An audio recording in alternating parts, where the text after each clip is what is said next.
If you own your home and you own it outright, this is for you. If you also have like $200,000 or $300,000 just sitting at a bank account waiting on something, this is also for you. This is episode number 7 of Loft Talk.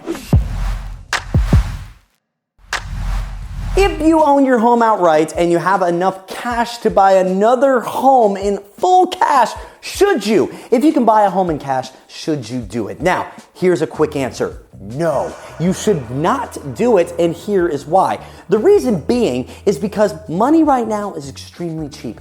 3% and lower on interest rates for mortgages. Now let me tell you something. Let's say you had $200,000, right? $200,000, you could buy a home outright and you wouldn't have a mortgage. And you're like, heck yeah, no mortgage. I don't gotta pay anybody. This is great.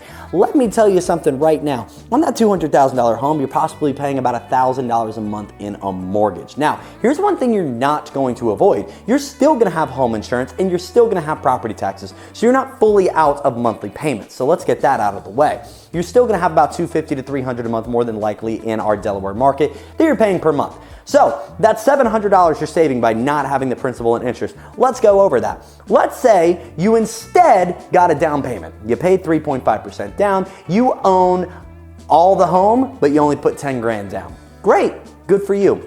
Now, and I know that math's not correct, it's actually 7,000. So you have a $193,000 mortgage. And you may be like, Zach, I have 200 grand in the bank account. I can move my money from this sale to this home. Why would I have a mortgage? Let me tell you why you should. Number one is that $193,000. What if it was invested somewhere else where you could get a return on that investment? 4%, 5%, 6, 7, 8, 9, 10. Did you know that investing in an index fund, which is a culmination of the S&P 500, you're basically getting a little piece of all of them. On average, you're getting 9 to 11% every single year, and that's been since the 80s. So if you're thinking, oh, well, no, markets are the same, you're absolutely right. Last year's market was only like a measly 30%, and the year before that was even wilder. So yeah, I'm saying you probably should be in the S&P 500 using that index fund, but there's a multitude of things you can invest in that'll get you higher than that 3% interest rate you think you're saving on. Pay the 3%, make 9, 8, 7, 6, 5% somewhere else, and at the same exact time, just because you don't own the home in cash doesn't mean your investment isn't still going up. You still get to take advantage of the market value going up on that home. So if it goes up 10,000, 20,000, 30,000, it doesn't matter how much of the original home you owned. All that's new money. The bank can't touch that because you didn't get a loan off of that. So let's say over 3 years you pay off down to where you own 10% of the home, but the property value went up 20 grand, you're gonna get that 10% back when you sell it, and the new 20 grand that's now worth in the home. It's now what the home is actually valued at, which over the next 3 years, we're more than likely gonna see prices continue to go up, so it's very likely. So, should you buy a home in cash? No. Number 2, here's the only caveat where it's yes.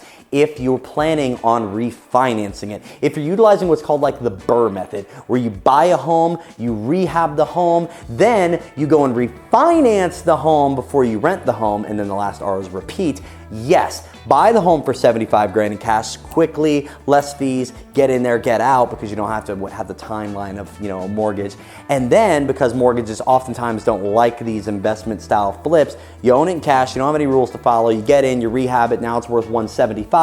Refinance into an actual loan and then take your cash back so you can go do the same thing. Cash is king. Most people say cash is king when they're putting in a cash offer. No, cash is king when it's accessible. And we have an amazing mortgage program that allows you to keep your money, and it's a government program. It's called FHA, USDA, VA. You have conventional, you have jumbo. There's so many loan programs out there. And for my savviest people out there that have some coin in their pocket right now, they got some Bitcoin, they got some pennies stacked up, whatever you got money to where you're thinking I should buy a home outright, don't do it. There's so many other options where your money can grow at a quicker rate and that money can go to better use. And that is episode number 7 of Loft Talk.